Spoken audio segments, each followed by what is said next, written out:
Welcome to the Football Show on PLZ Soccer, sponsored by Arnold Clark. I'm Peter Martin. It's Monday. We've got three guests tonight for you to enjoy. Alan Rough, Barry Ferguson and Craig Beattie, the former Hearts and Celtic striker, is here with us. We'll get their thoughts on the weekend's football. Here's today's headlines.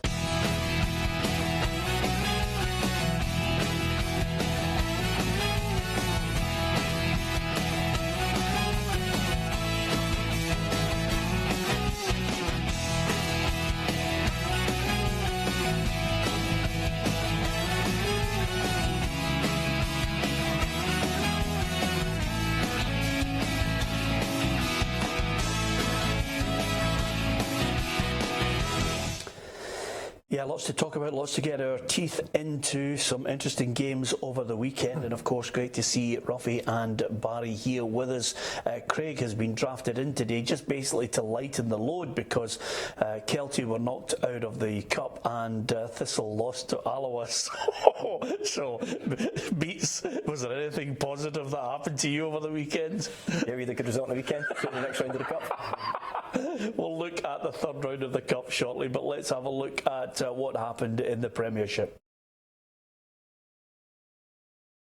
Tom Rogic opened the scoring with a typical outside-the-box strike before setting up midfield partner Olivier Ncham to make it 2. Florian Camberry half the deficit at the start of the second half, but a great run from James Forrest led to Odson Edouard restoring the 2-goal advantage. Martin Boyle then scored a neat chip to get in on the goals, but Edouard had the last laugh as he got his second of the day to make it 4-2 Celtic. Injury hit Hearts stayed 3 points clear at the top of the Premiership with a 2-1 win over Aberdeen. Arnaud Djum put the Jambos in front with a header from a Callum Morrison cross, and Stephen Naismith doubled the advantage from the penalty spot after being pulled down by Lewis Ferguson. Aberdeen themselves had a spot kick with Gary Mackay-Steven converting, and Naismith then saw the third penalty of the game saved by Joe Lewis, but it wasn't needed in the end. Livingston continued their stunning start to life in the Premiership as they beat Jim McIntyre's Dundee 4-0. Defender Gallagher headed in, as did his centre-half partner Halkett. Stephen Lawless scored a direct free kick that was intended as a cross, and a header from Alan Lithgow made it 4 set-piece goals for Livy. Motherwell against St Johnstone looked to be a stalemate until Jason Kerr scored a 92nd minute header following poor defending from a corner to condemn Motherwell to another defeat. Fir Park was stunned as their team continued their poor run of form as they remain winless in their past 6 games. Kilmarnock came from behind to beat St Mirren 2-1. Adam Hamill scored his first goal for the Buddies with a free kick that no one got a touch on, but Alan Power levelled with a thunderous strike from the edge of the box. Chibala then won the game with a header that referee Willie Collum judged to have crossed the line. Rangers scored 4 goals in a late flourish against Hamilton. In a dirty game, Rangers took the lead just before half-time through Ryan Kent. The game was stuck at 1-0 until Stephen Boyd curled in from 20 yards. However, Rangers and James Tavernier held their nerve as he scored twice from the spot late on, and Alfredo Morelos got the 4th to keep up his impressive goal-scoring record. OK, good win for Rangers, Barry. Important to finally get that monkey off their back. Yeah, it was a good win. They needed to get that result, but performance-wise, it wasn't great, if I'm being honest. I don't think Steven Gerrard will be happy. When I watched it, they just looked pedestrian to me. I don't know what it was. And once Hamilton scored, it actually kicked him, gave him a kick up the backside, to go on. And if they didn't get that penalty, I think it would have been a struggle. I think they would have come away with a point. But the most important thing for me was getting that first away win. And hopefully the performances will improve away from home, because it's different at home. They look a real team at home, but when they go away from home, I don't know what it is. So that'll be a worry to Steven Gerrard. But as I said, the most important thing was getting the 3 points. Yeah, Ryan Kent certainly a highlight. He took his goal well, Ruffy. Yeah, he did. I thought the goalkeeper committed himself too early. Made it you were easy. going to say that. Yeah, well, it did make it easy for him. I think the goalkeeper thought he was going to come out and get to it before him, but no, all credit to him. He had the ability to just dink it over him, and he's on good form just now. Yeah, Hamilton coming off the back of a hiding against Hibernian as well, lost to Rangers. I mean, Ruffy refuses to predict whether they're going to go down or not, but Martin Canny's got a tough job at the bottom end to try and steer them away. Who were your tips for relegation and playoff place? Yeah, Hamilton, they're down there. Old Cannon's done a really, really good job, but they are struggling at the minute, and I think he's going to be quite fortunate that Dundee are so poor. It's looking like Dundee are going to be down there for certainly the foreseeable future. Whether they can get out the rut, I don't know, but he's done well since he's gone in there, and he's been there for a number of years now. A big job on his hand. They did have that glimmer yesterday, a glimmer of hope when the boys scored a cracking goal to get them back into the game, and I thought they'd done well in spells in the match yesterday. I think 4-1 really, really flattered Rangers, and if they don't get the penalty kicks, I think Hamilton could have had a penalty kick as well just before half time. So 4-1 certainly wasn't a true reflection of what the game was yesterday for me. Yeah, are you waiting on, I mean, there's been a lot of hype surrounding Rangers from the start of the season. Are you waiting for them to kick into better form over the course of the season? Do you think it's going to get better? Because right now the European stuff is really the thing that the Rangers fans are grasping onto. Yeah, they're holding on to the form in Europe, which, to be fair, has been superb. 5 wins, 5 draws in Europe. Form's fantastic. But I think that's creating a false illusion around the domestic form. I think they've been really poor. We know that they've not won up until yesterday in 8 months away from home. Barry's captain that club, it's not good enough for a club like Rangers. They've got the monkey off the back yesterday.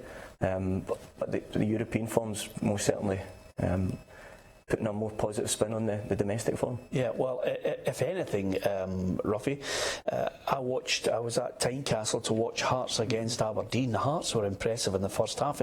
As poor an Aberdeen performance as I've witnessed in the first 45 minutes. I mean, if they were going to play like that against Rangers will be getting ready for the League Cup final, because they were woeful. And in the second half, they improved a bit, but it wasn't great to watch if you were an Aberdeen fan.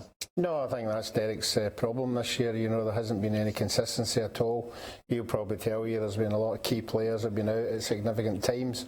They want them back, particularly McKenna. They looked vulnerable at the back with balls getting into the box.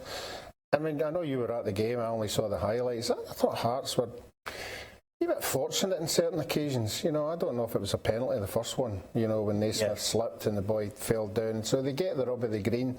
But you get that when you're playing well and you're winning games. You get these wee things going for you. But apart from that, obviously Hearts deserve to win the game. But if Aberdeen need to really buck up. Yeah, let me be honest with you, Ruffy. The highlights flattered Aberdeen. Yeah, well. I mean, Hearts were at it from the minute the whistle kicked off. I mean, they should have actually won it out of the park if Stevie Naismith scores the other penalty as well. But their overall play, they were the only team that actually got the ball down, started to play. Aberdeen at times just looked as if they were happy to launch it. It looked as if it needed a half-time team talk from Derek McInnes to get them going, and let's not forget, Hearts had a couple of key players out. Yeah, I'm going to say that they're missing 3 key players through injury, and it looks like they're going about for a while, but it just shows you the recruitment in the summer was different class for Craig Levein. That was one of the things I was worried about. They're bringing in, I think, 13, 14 players.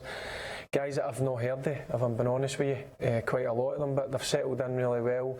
And Hearts are a real team this year. Yeah. They're going to challenge. They're showing, apart from the Rangers result at Ibrox, but I had a few friends there, I've only seen the highlights, but they had chances at Ibrox as well.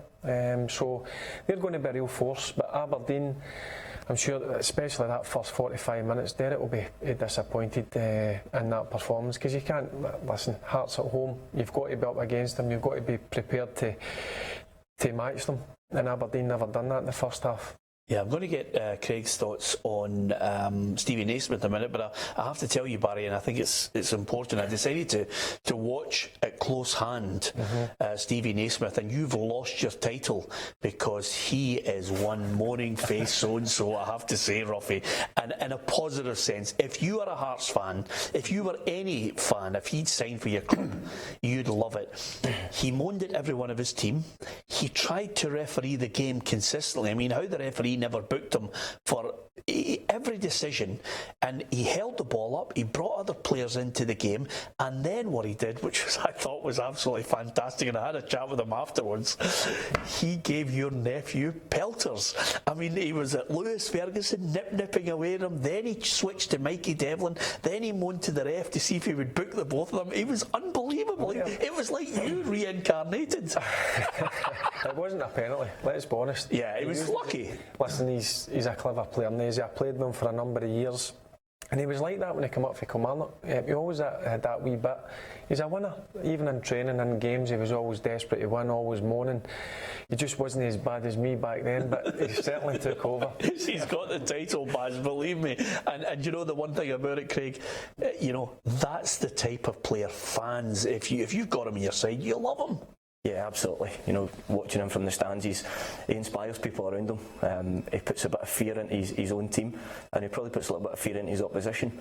And Stephen Naismith, the player on the pitch, and there's the player off the pitch, and there's absolutely no question the way he lives his life, the examples that he sets, and you know he'll be leading that changing room. And the likes of Christoph Berra missing on the pitch, he's certainly the one that's stepped up to the plate. And you know, again, same as the lads, we've seen it for years. He does try and referee the game. He gets in everybody's face, a little bit like Scott Brown does with Celtic.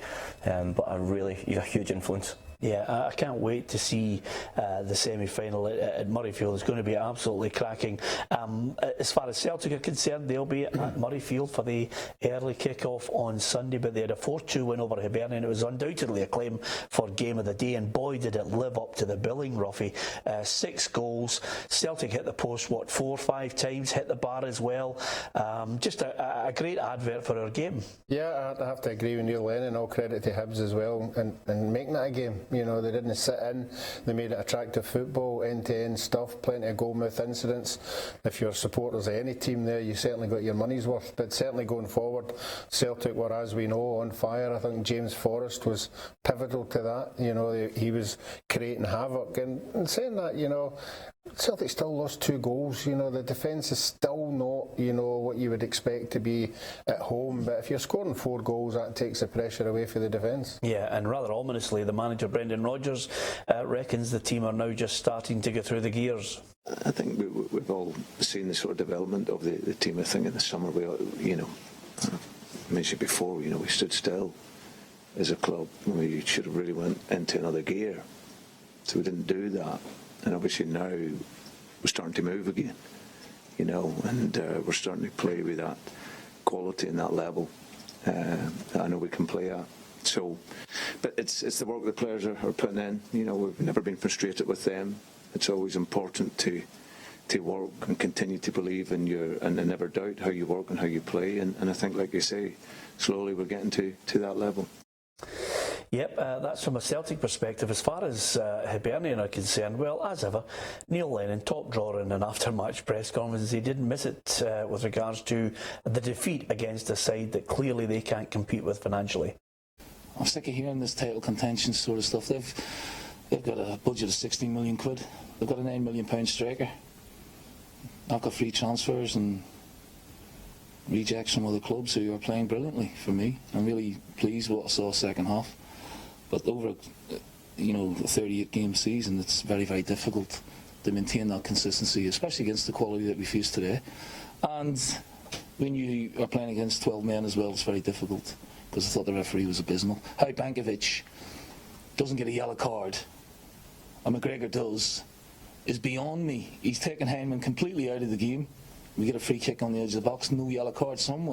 He says he's not going near the goal, it doesn't matter. The intent is just to take the player out. And then we get flagged for offside from a tackle, from a defensive tackle when we're breaking. Anyway, I digress. Yeah, well, he didn't digress too much. He nailed it. Not happy with the referee. And of course, you know, for Hibs, Hearts to be up there in Aberdeen making a challenge is what we all want to see. And if his players are punching above their weight, then let's hope they continue to do that all season. Yeah, I think Niels, he's turned that money parity on its head. You know, Celtic have been using that in Champions League for ages. You know, we can't compete with what's out there. And he's quite right in everything he says. The players that he's got won't be in anywhere near the wages that the Celtic boys are. But as I said earlier, I thought they were refreshing. They went out there and tried to win the game, tried to score goals. And he'll be happy where he is just now. You know, that'll just be a wee hiccup for him. Yeah, okay. It's only 3 points. Here's a look at the table, because clearly, as you can see, Celtic just tucked in behind Barry, Hearts, it's Kilmarnock, Livingston, and then Rangers with Hibernian in 6th place. Yep. You're talking 3-4 weeks ago. reading in the press about Celtic are not the same team, and listen, they were going through a bad spell, but listen, it was overnight for me. Celtic have still got quality players. They're still, for me, the strongest team in Scotland.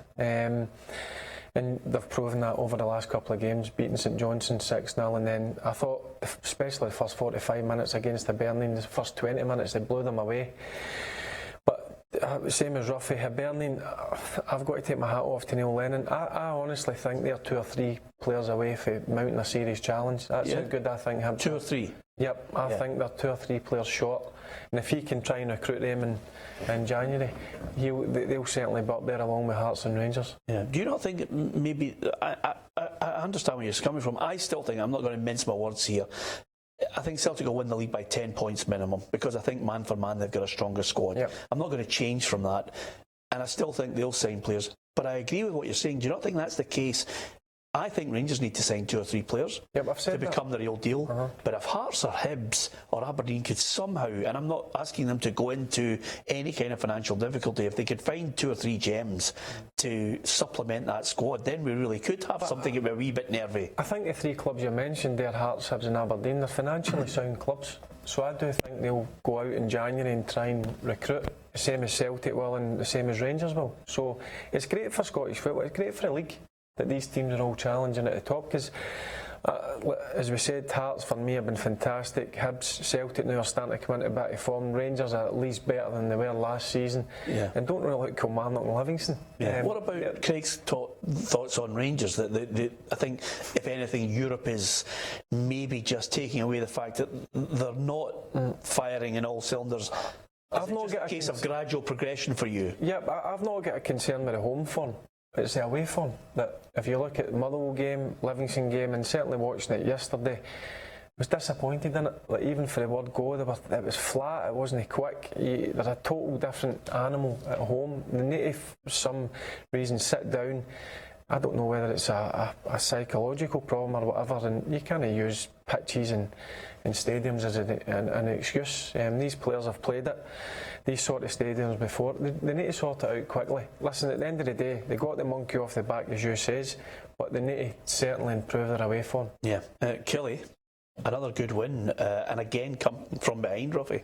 Yeah, you can't take it away from them. I mean, it's just a footballing mentality. When you get in a winning run, it's very difficult to lose that, and you start picking up wee breaks here and there, and certainly at the weekend they did it again. But the boys goes at power, the boy power. What a strike that was. It was fantastic. And obviously we have the debate about the ball being over the line or not over the line. It's a hard one to shout. You know, obviously the referee never made the decision. It was the linesman, but Boydie said it was over, and the linesman couldn't see because Boydie was on the line. But it's a hard one, a really hard one. How much a breath of fresh air is Steve Clark been, though? Yeah, an absolute phenomenon. But the standard of manager in the division is good at the moment. I mean, we've got some really good operating managers who would, English clubs have looked at them. They've been operating down there.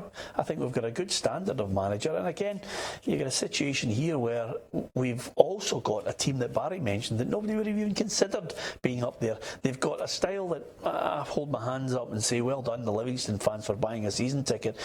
It's not pretty at times, but they're effective because they do, as Barry said, play a wee bit of football. Livingston thumped Dundee 4-0.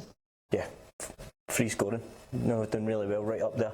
Do you know what's important is, if it's not pretty, it needs to be winning. And we discussed before we came on air, and you would rather play really poor and win the match than play pretty football and not get anywhere. Absolutely. Are Motherwell at the point where they start, looking at it and thinking, "Oh, alarm bells ringing, no wins in 6"? I wasn't concerned before the weekend. I honestly thought they would have beaten St Johnstone, but there will be alarm bells now. I get told they were the better team in the first half, watching the highlights, but obviously St Johnstone come on strong in the last half hour. It'll be worrying times there. I do still think they've got enough Motherwell. I don't think they'll need to worry about relegation, but they need to start winning games of football. Yeah. Okay, let's have a look at the head-to-head. It's not good reading for you, Ruffy. It looks as if it's just, well, I know it's early days, but that's a gap. I mean, do you want to come out and maybe let somebody else go in? Is there anything you want to say about it? It's been 2 bad weeks. I'm just going to put that aside. I'm going to put it aside because there's a long way to go yet. Yeah, absolutely. Listen, the good thing about it is I've got three guys here who, you've got all the experience in the world, Ruffy. If I ask you a question, if you're in the mood, sometimes you can nail it. Barry is, new to the pundits game, but he doesn't hold his punches, and Craig eventually will become a pundit. Barry, he's just itching. He's doing a wee bit of Clyde, and then after he does the radio, he'll be nipping in here, waiting to see if anybody's going to, fall down, and he can sneak in there. So let's talk about the League Cup semi-finals because Barry, as ever, and Ruffy, when it comes to clubs that they've played for, When you talk to me about it's a tough call. It's a tough call. The semi-finals coming up. Hearts against Celtic. You played for both clubs. How's it going to go? Just straight to the result. Is that what you're looking for? I think Celtic will be too strong in the end. Yeah. I know you're not expecting me to say that. No, I wasn't actually. I mean, it is a tough call. I look at the two of them. I'm so impressed with Hearts. I think if there's ever a shock at the weekend, I think Hearts are the most capable out of the Aberdeen and Hearts against the Old Firm. Yeah, definitely. I mean, Celtic have scored 10 goals in the last two matches. Over the course of that time, Hearts have lost their two most prominent defenders. So it's going to be a big ask for Hearts to beat Celtic in the semi-final. I mean, the boy Jimmy Dunn came in and he played well as well at centre half. Obviously, you're going to come up against. It's all about levels, but I think Hearts are the best placed, Barry. Yeah, they've got a good chance, but for me, the last couple of games, Celtic are starting to find a bit of form. Watched again the highlights last night, and I was impressed. 1-2 touch football, guys are like Rogic now starting to get his goals again. I think it'll be a close one, but I think Celtic will have too much for Hearts. Yep. Ruffy, I think Aberdeen need to really crank it up if they're going to do some damage in this one. Yeah, as I said earlier, I think Derek McInnes needs a complete performance, particularly against these big players. I think they need to turn up on the day. Defensively, they can be stronger. They have got match winners in their team, but I think Rangers, although they struggled a wee bit yesterday, I think will be too strong. Yep, okay, we'll talk even more about the semi-finals a little later on the week, but I just thought I'd crank it up there for Beattie just to get his overall feelings on the semis. We've got Europa League to look forward to this week as well. I must just mention, and Barry, I think we've got to mention, goal-scoring midfielders, Leanne Crichton stepped up, scored the winner for Glasgow City, not the equaliser, the winner for Glasgow City. They're on the verge of the title now. Listen, I've been telling her for a long time now she needs to add goals to her game, so she's obviously hold on. How many goals did you get in your midfield role? 72, I think. 72, that was not bad, yeah. Was that alright?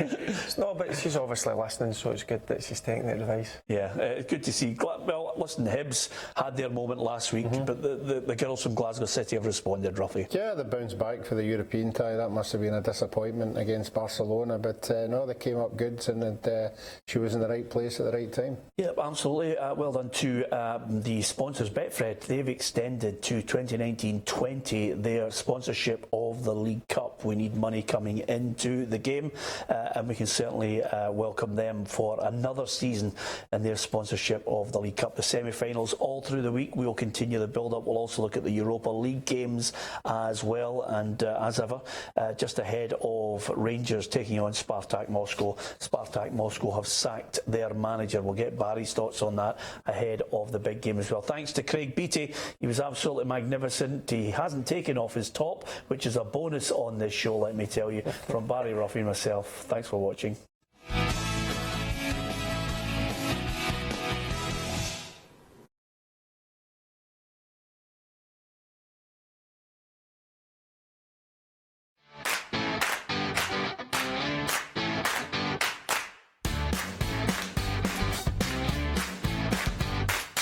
Welcome everybody to Barry and Ruffy's show here. We are going to play PES 2019.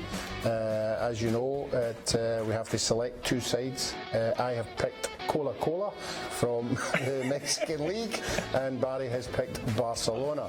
So both of us are very expert at this, so as you'll soon see that it's going to be very competitive, and let's see who wins. Right, let's go, let's kick off. There we go. Bang. Okay, that's right. Oh, there, just keep the ball, keep the ball. Where's Robbie? Oh! Oh, it's an own goal!